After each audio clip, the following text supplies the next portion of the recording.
Bismillahirrahmanirrahim. Assalamualaikum warahmatullahi wabarakatuh. Nama saya Ibnu Habib Amrullah dari kelas Perbankan Syariah 3, NIM E 2019 1109. Tujuan saya untuk membuat video ini adalah untuk menanggapi video dari Bapak Dr. Abdul Wadud Nafis LC MEI yang berjudul tentang ekonomi terbuka dalam perspektif Islam. Apa itu perekonomian terbuka atau ekonomi 4 sektor? Perekonomian terbuka atau ekonomi 4 sektor merupakan suatu negara yang mempunyai hubungan ekonomi dengan negara-negara lain. Dalam perekonomian terbuka, sebagian produksi dalam negeri diekspor atau dijual ke luar negeri, dan di samping itu terdapat pula barang di negara itu yang diimpor dari negara-negara lain. Perekonomian terbuka dinamakan juga sebagai ekonomi 4 sektor, yaitu suatu ekonomi yang dibedakan menjadi 4, yaitu 1. Sektor rumah tangga, 2. Sektor perusahaan, 3. Sektor pemerintah, 4. Sektor luar negeri. Mekanisme perekonomian 4 sektor.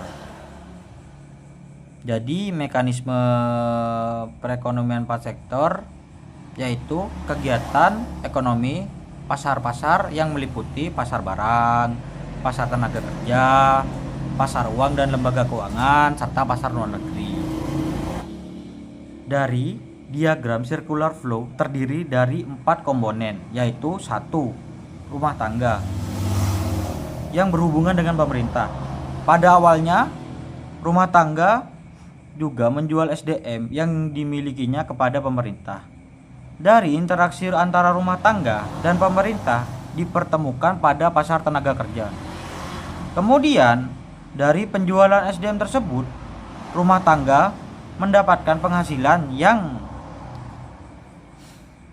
yang terdiri dari sewa, bunga, upah, dan profit. Hal ini dipertemukan dalam pasar uang dan lembaga keuangan. 2. Perusahaan. Perusahaan merupakan gabungan unit kegiatan yang menghasilkan produk dan jasa. Hubungannya dengan rumah tangga adalah perusahaan menghasilkan produk-produk berupa barang dan jasa yang dikonsumsi oleh masyarakat. Lalu, perusahaan mendapatkan penghasilan dari pasar barang. Pasar barang adalah pasar yang mempertemukan penawaran, permintaan barang dan jasa. Pasar barang sering juga diistilahkan dengan sektor real.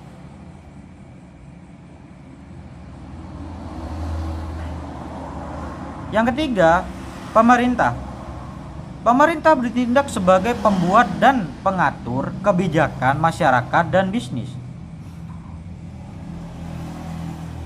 Hubungannya dengan rumah tangga dan perusahaan, pemerintah juga mendapatkan penerimaan pajak maupun dari rumah tangga atau perusahaan untuk kebutuhan operasional, pembangunan, dan lain-lain untuk membangun negara. Yang keempat, negara-negara lain. Hubungan dengan rumah tangga dan dengan perusahaan adalah yaitu menyediakan jasa untuk kepentingan rumah tangga, dan bagi perusahaan itu untuk mengekspor produknya kepada bisnis-bisnis perusahaan. Aliran-aliran barang dan jasa yang melalui pasar negeri lalu masuk ke pasar barang. Dari proses tersebut juga dihasilkan suatu laba. Ciri-ciri pokok aliran pendapatan ekonomi terbuka. Rumah tangga mendapatkan aliran pendapatan berupa gaji atau upah, sewa, bunga, dan keuntungan, dan pendapatan tersebut digunakan untuk 1. Pengeluaran konsumsi yang untuk membeli barang dan jasa yang diproduksi perusahaan dalam negeri. 2. Membayar pajak. Yang ketiga, mengimpor. Yang keempat, menabung ke bank atau lembaga keuangan. Di samping aliran uang keluar untuk membayar impor, juga aliran pengeluaran ke sektor perusahaan, aliran pembelanjaan atau pengeluaran penanaman modal untuk membeli barang dan peralatan modal dari sektor perusahaan, dan juga pengeluaran pemerintah ke sektor perusahaan untuk membeli kebutuhan administrasi dan belanja untuk investasi pemerintah. Perekonomian terbuka, ekspor dan impor. Ekspor, jika suatu negara melakukan ekspor barang dan jasa ke negara lain, maka ia harus memproduksi barang dan jasa melebihi jumlah produksi yang diperlukan di dalam negeri.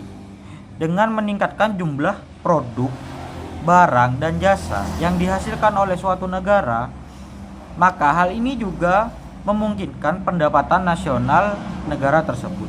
Dikarenakan ekspor merupakan salah satu jenis pengeluaran agregat sehingga dapat mempengaruhi tingkat pendapatan nasional yang akan dicapai suatu negara. Yang kedua adalah impor. Dalam analisis makroekonomi, diasumsikan bahwa faktor yang mempengaruhi besar kecilnya pembelian barang dan jasa dari luar negeri adalah impor.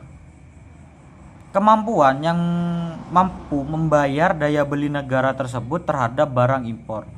Makin tinggi kemampuan membayar daya beli, maka tinggi pula impor yang dapat dilakukan. Karena tinggi rendahnya daya beli sesuatu negara yang dipengaruhi oleh tingkat pendapatan, maka tinggi rendahnya impor negara tersebut juga ditentukan oleh besar kecilnya pendapatan nasional. Misalnya makin tinggi pendapatan nasional, maka makin besar pula impor yang dapat dilakukan negara tersebut. Sekian tanggapan dari video saya. Saya mohon undur diri. Wassalamualaikum warahmatullahi wabarakatuh.